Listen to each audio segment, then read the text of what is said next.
বাচ্চারা তো সহজে মাছ খেতে চায় না, তো আজকের রেসিপিতে আমি এমন একটি স্ন্যাক্স তৈরি করব যেটা বাচ্চারা খেয়ে বুঝতেই পারবে না এটা মাছ দিয়ে তৈরি করা। অত্যন্ত সহজ কিন্তু স্বাদে ও পুষ্টিতে ভরপুর।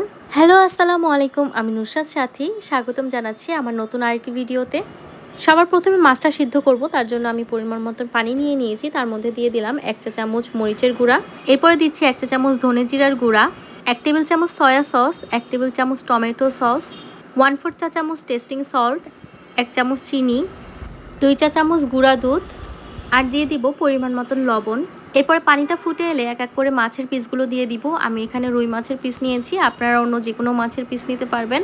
আর চাইলে এত কিছু মশলা না দিয়ে আপনারা চাইলে লবণ এবং হলুদ দিয়েও মাছটা সিদ্ধ করে নিতে পারেন। পরবর্তীতে মাখানোর সময় কিছু মশলা অ্যাড করে নিতে হবে। 10 থেকে 15 মিনিট পরে পানিটা টেনে আসবে আর মাছটাও সিদ্ধ হয়ে যাবে। এরপরে মাছটা উঠিয়ে হালকা ঠান্ডা করে নিয়ে তারপর কাঁটাগুলো ভালোভাবে বেছে নিতে হবে। খুব ভালোভাবে কাঁটাগুলো বাছতে হবে যাতে পরবর্তীতে খাওয়ার সময় মুখে না বাজে।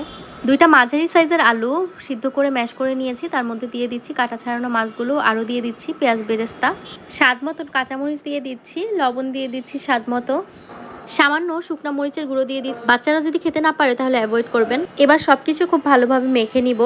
লাস্টে দিয়ে দিব একটা লেবুর 4 ভাগের 1 ভাগ। এই লেবুর রসটা দেওয়ার চেষ্টা করবেন, এতে ফ্লেভারটা ভালো আসে। এবার একটি পাত্রে একটি ডিম নিয়ে নিলাম, তার মধ্যে নিয়ে নিলাম 2 টেবিল চামচ লিকুইড মিল্ক, 1/2 চা চামচ শুকনো মরিচের গুঁড়া, সামান্য লবণ।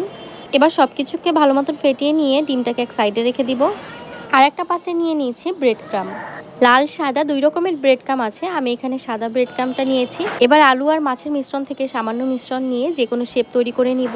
আমি গোল শেপ করে নিয়েছি, আপনারা যে কোনো শেপের করে নিতে পারেন। এরপরে ডিমের মিশ্রণটায় চুবিয়ে তারপর ব্রেড ক্রাম্বে গড়িয়ে নিব। এই কাজটা 2 বার করতে হবে, আবারও ডিমের মধ্যে চুবিয়ে ব্রেড ক্রাম্বে গড়াতে হবে।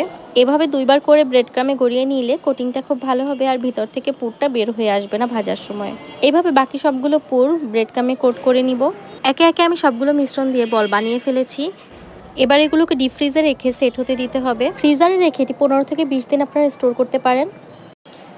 এরপর যখন খুশি ফ্রিজ থেকে বের করে ডুবো তেলে ভেজে নিলেই হয়ে যাবে আমাদের মজাদার ফিশ বল। আশা করি ভিডিওটি আপনাদের ভালো লেগেছে। ভালো লাগলে লাইক, কমেন্টস এবং শেয়ার দিয়ে আমার পাশেই থাকুন।